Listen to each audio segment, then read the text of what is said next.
এমন কিছু নারী আছে যারা নামাজ পড়েও জাহান্নামে যাবে, হজ আদায় করেও জাহান্নামে যাবে, রমাজানের সিয়াম সাধনা করেও জাহান্নামে যাবে, লক্ষ লক্ষ টাকা দান সদকা করেও জাহান্নামে যাবে। এর মধ্যে অন্যতম হলো যেই সমস্ত নারীরা অহংকারী, তাকাব্বুর লালন করে, ওই সমস্ত অহংকারী নারীরা নামাজ পড়েও জাহান্নামে যাবে, সাদাকা দিয়েও জাহান্নামে যাবে, রমজান মাসে সিয়াম সাধনা করেও জাহান্নামে যাবে, হজ আদায় করেও জাহান্নামে যাবে। এই কারণে আমার মায়েরা, আমার বোনেরা, অহংকার করা যাবে না, তাকাব্বুর করা যাবে না।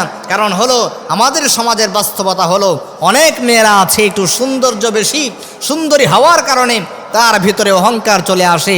আর অহংকারের ব্যাপারে রাসূল সাল্লাল্লাহু আলাইহি ওয়াসাল্লাম কঠিন কথা বলেছেন, যার দিলের ভিতরে যাররা পরিমাণ অহংকার থাকবে সে নারীও হতে পারে, পুরুষ হতে পারে, সে আল্লাহ জান্নাতে প্রবেশ করবে না।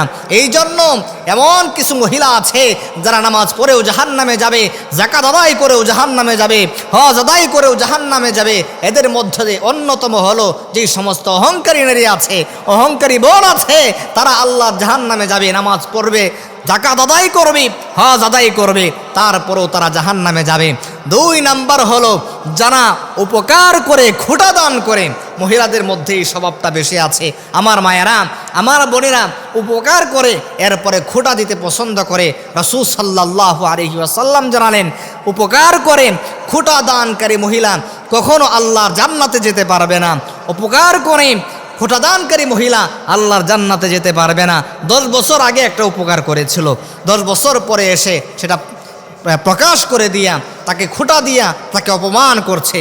3 নাম্বার হলো রাসূল সাল্লাল্লাহু আলাইহি ওয়াসাল্লাম বলছেন, যেই স্বামী, যেই স্ত্রী তার স্বামীকে কষ্ট দেয়, ওই নারী কখনো আল্লাহর জান্নাতে যাবে না। সে নামাজ পড়তে পারে, হজ আদায় করতে পারে, যাকাত আদায় করতে পারে, তারপরও সে আল্লাহর জান্নাতে যেতে পারবে না। এই জন্য আমার মায়েরা, আমার বোনেরা কখনোই তিনটি কাজ করবেন না। স্বামীকে কষ্ট দিবেন না, উপকার করে খোঁটা দিবেন না, উপকার করে খোঁটা দিবেন না, অন্তরে তাকাব্বুর রাখবেন না, অহংকার রাখবেন না। আল্লাহ রাব্বুল আলামিন আমার সমাজের প্রত্যেকটা নারীকে অহংকার থেকে, খোঁটা দানকারী থেকে এবং স্বামীকে অসম্মান করা থেকে হেফাজত করুন। সকলে বলুন আমিন।